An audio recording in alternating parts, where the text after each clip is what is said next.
جی السلام علیکم، نادر بلوچ حاضر خدمت ہوں. موجود ہے اسلام آباد کچہری میں، جہاں پر آج وکلاء کا الیکشن بھی ہو رہا ہے اور فیصل چودھری صاحب بھی ہمارے ساتھ موجود ہے. کئی کویشچن ہیں گزشتہ روز سے جنم لے رہے ہیں. سر کس کو ووٹ ڈال رہے ہیں؟ سب سے پہلے تو یہ بتائیں کہ اسٹیبلشمنٹ، پرو اسٹیبلشمنٹ، اینٹی اسٹیبلشمنٹ، کس کو ڈال رہے ہیں ووٹ ذرا؟ نہیں، ہمارے ذاتی تعلقات ہوتے ہیں جی. میرا بھائی ہے نصیر کیانی ہے، نایاب شاہ ہیں، اب فضل یعقوب صاحب ہیں، باقی دوست ہمارے ایک سمی صاحب ہیں، تو اب علیم عباسی ہے. اچھا، ہم بڑے کھلے ہو کے ووٹ دیتے ہیں، ہم کچھ چوری سے ووٹ نہیں دیتے. درست ہے. تو یہ بتائیں کہ کل کی شام سے آپ نے فواد چودھری صاحب ملاقات کے لیے گئے، بڑی کنسپیری کر رہے ہیں، لوگ پوچھ رہے ہیں کہ ایک نیا پی ٹی آئی میں دھڑا بن رہا ہے، گروپ بن رہا ہے، تو اصل ہو کیا رہا ہے؟ سر گزارش یہ ہے کہ پی ٹی آئی میں نیا دھڑا کیا بننا ہے. پی ٹی آئی کی تو ایک ہی دھڑا ہے جو اندر ہے، وہ ہے عمران خان.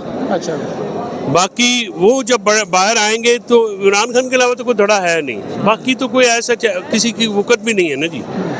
اب یہ کہہ رہے ہیں، میں نے دیکھا ہے کہ جی وہ اچھے وقت میں چھوڑ کے بھی پی ٹی آئی کے پاس ابھی کون سا اچھا وقت آیا ہوا ہے؟ ابھی بھی تو برا وقت چل ہی رہا ہے نا. تو خان صاحب جب تک باہر نہیں آتے اچھا وقت تو سٹارٹ ہی ہونا. تو وہ اگر کوئی کوشش کرتا ہے، یا ہمارے پرانے دوست ہیں، کوئی بیمار ہو جاتا ہے، کسی کی صحت خراب ہے، کوئی پوچھنے چلا جاتا ہے، تو سیاستدان یا وکیل جہاں پہ بیٹھیں گے پہ قانون اور سیاست کی بات تو کریں گے. نہیں، وہ تو ٹویٹ میں بھی انہوں نے خود واضح کر دیا نا بہت ساری چیزیں کہ ہم یہ کرنا چاہ رہے ہیں، ہم جیل میں جائیں گے، ہم عمران خان سے ملیں گے، ہم جائیں جی. جو باقی تو باقیوں سے کچھ نہیں ہو سکا، اگر وہ کر لیتے ہیں تو بسم اللہ کریں. کیوں نہ خان صاحب کی رہائی کے لیے سیاسی مخالف کوئی بات کر سکتا ہے. آپ فضل الرحمان صاحب کے ساتھ بھی تو بیٹھے ہوئے ہیں نا، جن کے خلاف آپ نے الیکشن لڑے ہوئے ہیں. آپ باقیوں کے ساتھ بھی بیٹھے ہیں. اچکزئی صاحب نے کیا کیا نہیں کہا. تو یہ باتیں جو اگر کوئی کر سکتا ہے تو کرنی چاہیے. آپ کو لگتا ہے کہ اس طرح کا راستہ بن سکتا ہے؟ یہ جو بالکل بن سکتے ہیں. 100 راستے جو ہیں نا ان پہ چلنا شروع کر دیں. پہلا سٹیپ آپ لیں، پھر اللہ تعالیٰ مدد کرتا.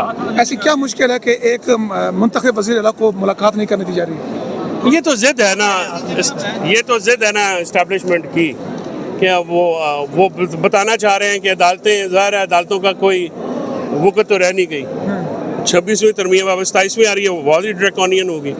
تو یہ ساری باتیں جو ہیں یہ ختم ہوگی. ملک میں ادارے تو رہے کوئی نہیں. تو وہ بس بتانا چاہ رہے ہیں کہ کے پی والوں کو کہ جو 4.5 کروڑ کے پی کا نمائندہ ہے اس کو نہ مل کے آپ کیا میسج بھیج رہے ہیں. پھر آپ کہہ رہے ہیں کہ ہم وہاں پہ جنگ بھی لڑیں گے. تو یہ خود سوچنے والی بات ہے. کیا لگتا ہے آپ کو مولانا فضل الرحمان سے جس طرح بلاول نے ملاقات کی، کوئی ایسی 27ویں ترمیم؟ نہیں، مولانا صاحب اپنا نہیں، 27ویں ترمیم تو آ جائے گی، اس کے لیے تو مولانا صاحب کی ضرورت بھی نہیں ہے. اچھا، وہ تو آئے گی. بڑی ڈریکونین سی میں نے سنا ہے کہ وہ آ رہی ہے، تو وہ تو آ ہی جائے گی. لیکن مولانا صاحب اپنی سیاست کریں گے. دیکھیں جو کے پی کے لوگ ہیں، جو کے پی میں جن کی بیس ہے، ان کی سیاست موجودہ عوامی جو جذبات احساسات ہیں ان کے مطابق ہی ہوتی ہے. آپ کو لگ رہا ہے کہ سہیل افریدی صاحب جو ہیں یہ معاملات کو صحیح طرح سمت کی طرف لے کے جا رہے ہیں؟ آپ دیکھیں اس کا امتحان ہے نا. اگر لے جائیں گے تو کامیاب ٹھہریں گے، آگے ان کا کیریئر ہے، پوری زندگی پڑی ہوئی ہے. نہیں جائیں گے تو ادھر فلاپ ہو جائیں گے. تو ان کو سیاست بھی کرنی چاہیے اور عقل بندی سے اپنے آپ کو عمران خان صاحب کی رہائی کے لیے کوشش کرنی چاہیے. نومبر میں کوئی تاریخ دیکھ رہے ہیں آپ؟ نہیں، کوئی تاریخ نہیں ہوگی. آگے کوئی بھی تاریخ نہیں ہوگی؟ 13 اکتوبر کے واقعہ واضح میسج ہے کوئی؟ نہیں، وہ تو پھر دیکھیں نا، تاریخ چلانے کے لیے پہلے لوازمات تو پیدا کریں. ابھی تو وکلاء تقسیم ہے، صحافی تنظیمیں تقسیم ہے، سیاسی پارٹیاں تقسیم ہیں. پہلے ایک یکجا ہوں گے تو بات ہوگی.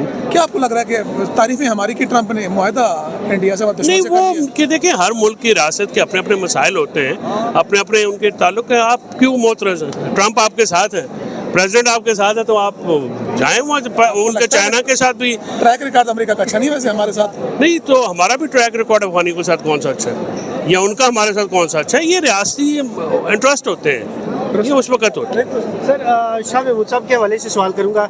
فواد چودھری صاحب کی جو ملاقات ہوئی، عمران اسماعیل، یہ وہ لوگ جو پارٹیاں چھوڑ چکے تھے دوبارہ یہ ان ہوئے.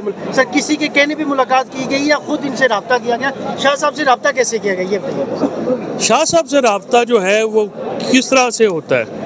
ظاہر ہے وہ جیل میں گئے ہیں. وہ 9 مئی کا کیس تھا، وہاں سے پی کے ایل آئی میں ان کو شفٹ کرے تھے، تو وہاں پہ گئے ہیں، ان سے ملاقات ہوئی ہے. شاہ صاحب ہمارے پرانے جو ہیں وہ مہربان ہیں. ہمارا ان کے ساتھ فیملی کا تعلق ہے اور پرانے پی ٹی آئی کے سارے لوگ ہیں، تو کیوں نہ ملے سب سے. اور صرف شاہ صاحب سے نہیں، جہاز صاحب سے، اسد عمر سے، جو وہاں پہ 9 مئی کے لیے موجود تھے، سب سے ملاقات ہوئی. کارکنان سے، لیڈروں سے بھی ملاقات ہوئی. مجھے فواد صاحب نے کل بتایا ہے. تو فیصل بھائی، آپ کی آخری عمران خان سے ملاقات کب ہوئی تھی؟